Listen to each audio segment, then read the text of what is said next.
नमस्कार विद्यार्थी मित्रांनो, क्लास 7 स्कॉलरशिप एक्झाम मॅथमॅटिक्स मध्ये आपण सुरू केलेला आहे unit number 1 that is number work.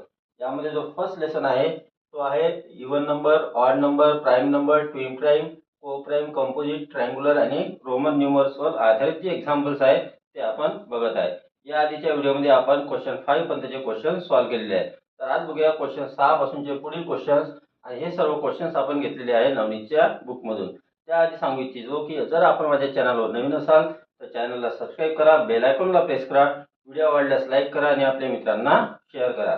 चॅनलला सपोर्ट करण्यासाठी आपण जॉईन करू शकता आणि सोबत थँक्सच्या माध्यमातून सुद्धा आपण चॅनलला सपोर्ट करू शकता. तर बघूया question number 6. The sum of 3 consecutive odd number is y. 3 consecutive odd नंबरची जी ऍडिशन आहे ती y आहे. आता जसं 3 कॉन्जिक्युटिव्ह ऑड नंबर आपण घेतला, जसं 1 आहे, 3 आहे आणि 5 आहे. या झाल्या 3 कॉन्जिक्युटिव्ह ऑड नंबर. ठीक आहे. अशा 3 कॉन्जिक्युटिव्ह ऑड नंबर आहे ज्यांची ऍडिशन y आहे.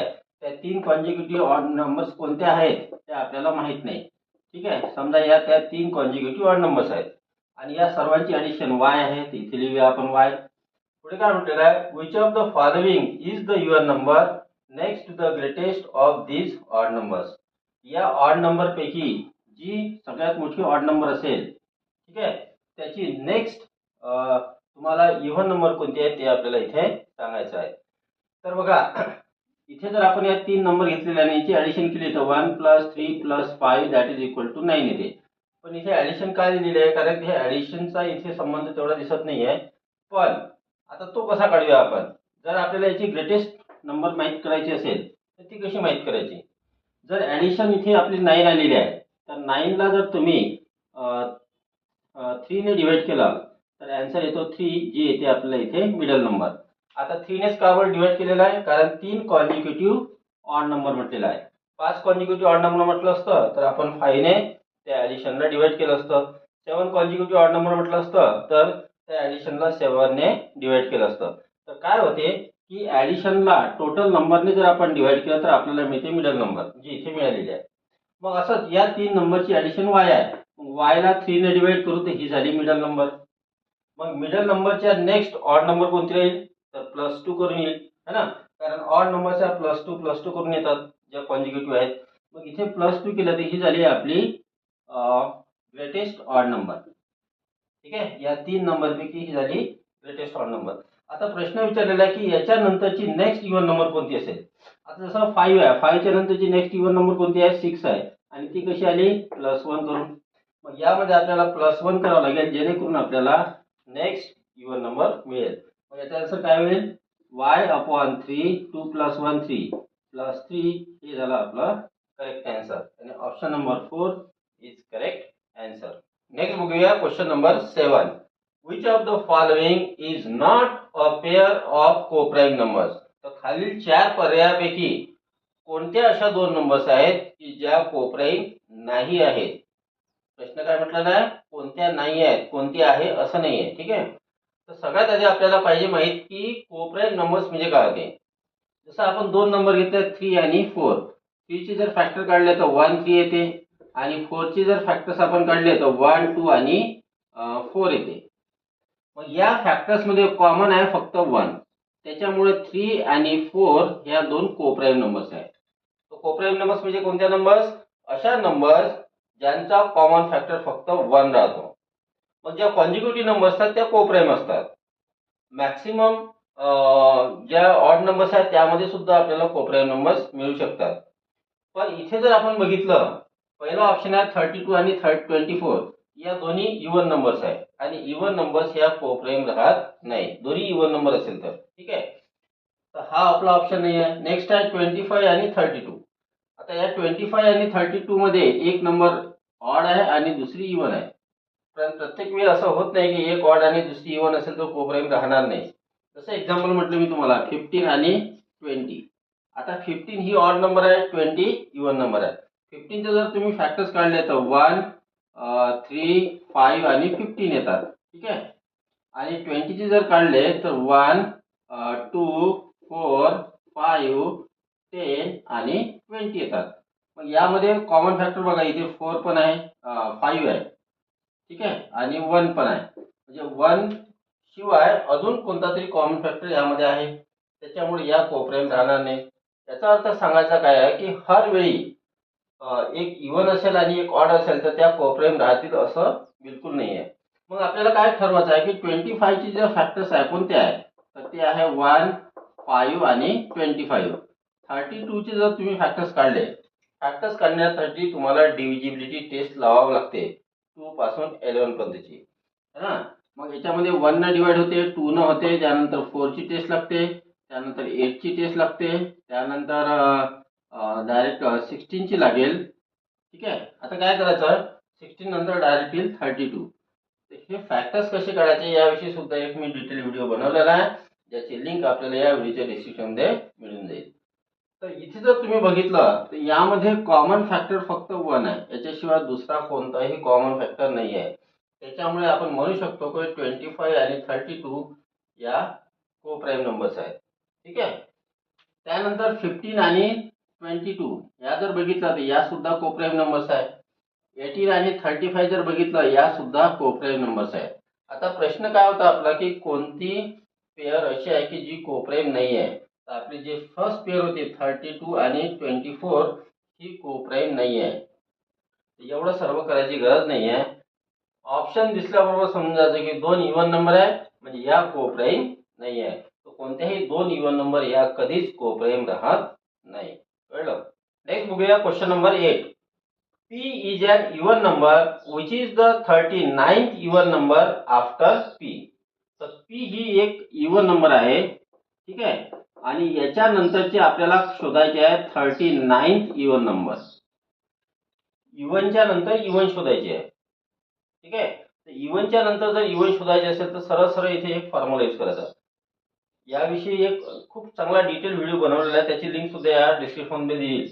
कारण या प्रश्नावरून असे अनेक प्रश्न निर्माण होतात. तशा जसं इवनच्या नंतर आपण इवन शोधत आहोत, है ना. मग असाच प्रश्न राहू शकते की इवनच्या नंतर ऑड सांगा, है ना, किंवा ऑडच्या नंतर इवन सांगा. कोणती नंबर विचारू शकते, 15, 13, 20 कोणत्याही प्रकारची. ठीक आहे.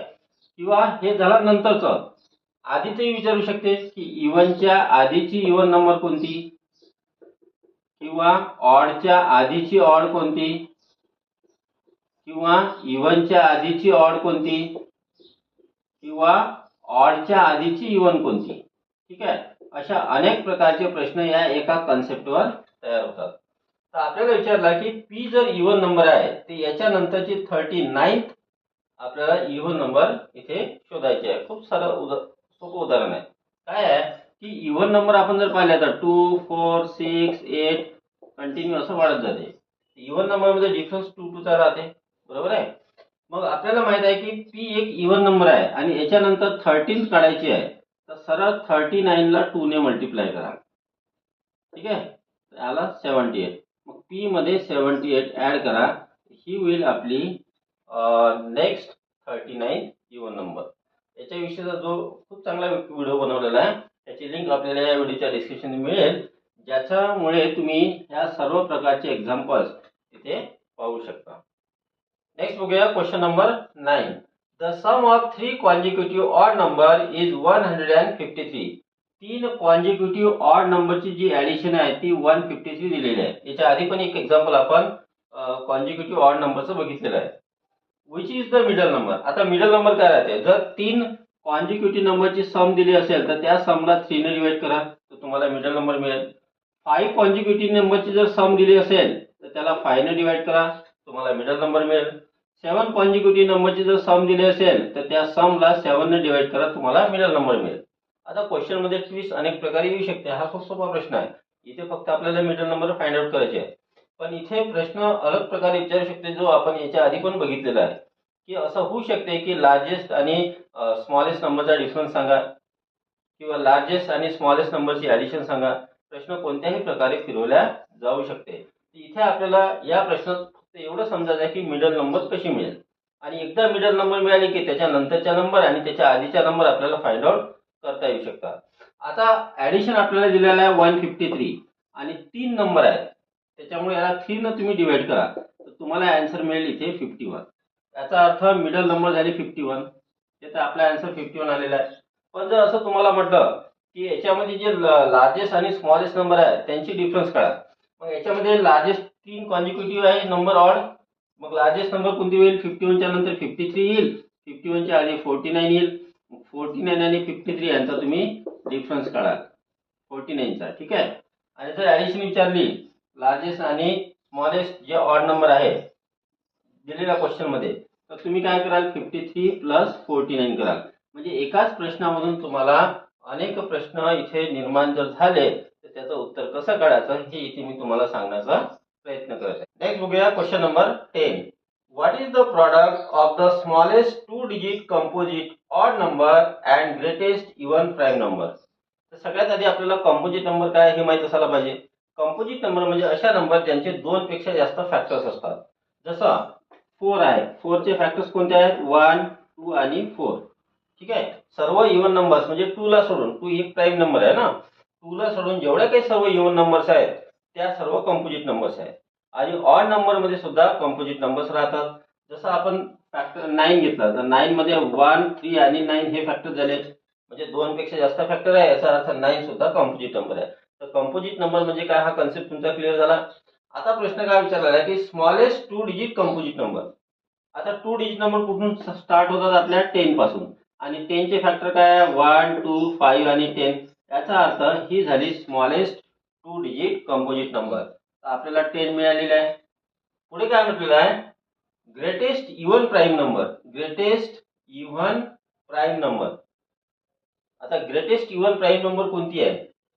यामध्ये ग्रेटेस्ट नंबर सांगणं कठीण आहे. प्रश्नामध्ये चुकलेलं आहे का थोडं आपण बघूया. ग्रेटेस्ट इव्हन प्राईम नंबर म्हटलेला आहे, पण कोणत्या डिजिटची म्हटलेलं आहे ते नाही दिलेलं आहे. तर आपण 2 डिजिट पकडूया. 2 digit greatest even prime number. Prime number पाहिजे पण ती इव्हन पाहिजे है ना. तर याचा अर्थ असा आहे की ग्रेटेस्ट इव्हन प्राईम नंबर जर तुम्हाला म्हटलं, कोणत्याही इव्हन नंबर ह्या प्राईम राहत नाही शिवाय कोणाला सोडून? 2 ला. मग इथं आपण समजण्यामध्ये चुकलेलो आहोत. जसे मी तुम्हाला 2 डिजिट विचारलं म्हणजे 2 डिजिट आहे का विचारलं है ना. आपण प्रश्न पुन्हा चेक केला. इथं आपल्याला समजायचं आहे की इथे आपल्याला कन्फ्युज करण्यात येते या शब्दामध्ये, कारण इव्हन प्राईम नंबर एकच आहे आणि ती 2 आहे, त्याशिवाय दुसऱ्या कोणत्या नाही आहे. मग आता यांची काय करायचं आहे? या दोघांचा करायचा आहे प्रॉडक्ट. म्हणजे 10 मल्टिप्लाय 2 करू ते आन्सर आला इथे आपला 20, पण ऑप्शन मध्ये दिलेलं नाहीये. आता इथे आन्सर का बरं आला नाही? कारण आपण फोकस कशावर नाही केलेला आहे? आपण फोकस यावर नाही केलेला आहे, ऑड नंबरवर. आपण स्मॉलेस्ट 2 डिजिट नंबर घेऊन घेतली कंपोजिट. 10 आहे आपल्याला समजलं, पण ती ऑड आहे का? ती ऑड नाही. हे मी ह्या साधारण चुका होतात विद्यार्थ्यांकडून, त्याच्यामुळे ह्या चुका कशा होतात ते पण दाखवणं गरजेचं आहे.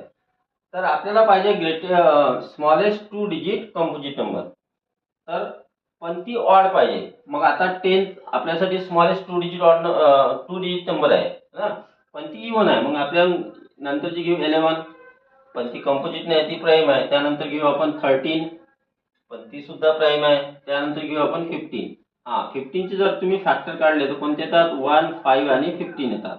2 पेक्षा जास्त फॅक्टर आहे, याचा अर्थ 15 ही स्मॉलेस्ट 2 डिजिट कंपोजिट नंबर आहे. मग आपण इथे 15 घेतले आणि आपली जी ग्रेटेस्ट इव्हन प्राईम नंबर आहे ती 2 आहे. तर 15 इंटू 2 करा, ते आन्सर येते 30, जे ऑप्शन मध्ये दिलेला आहे. तो ऑप्शन 4 इज करेक्ट आन्सर.